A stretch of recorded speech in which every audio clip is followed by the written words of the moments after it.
রাষ্ট্রপতি এবং আদিবাসী সমাজের প্রোগ্রামকে আটকাও, যে কারণে যত রকম অপমান যেখানে করার কথা ছিল সেখান থেকে অন্যত্র ঠেলে দেওয়া, আবর্জনা স্তূপ রাখা, আবর্জনা পরিষ্কার না করা, রাষ্ট্রপতির যাতায়াতের পথকে সুরক্ষিত না করা, অর্থাৎ যত রকম রাষ্ট্রপতি এবং আদিবাসী মহিলাকে অপমান করা যায় তা করেছে।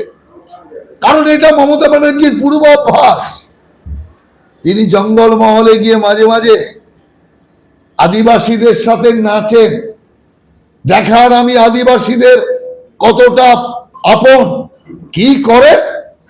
আদিবাসীরা দেখতে কালো, আদিবাসীরা একটু অবহেলিত ভাবে থাকে, তাই মমতা ব্যানার্জি আদিবাসী মহিলার হাত ধরার সাহস পান না, আদিবাসী মহিলার হাত ধরতে ঘৃণা পান, যার জন্য গ্লাভস হাতে নিয়ে আদিবাসী মহিলাদের সাথে নাচে।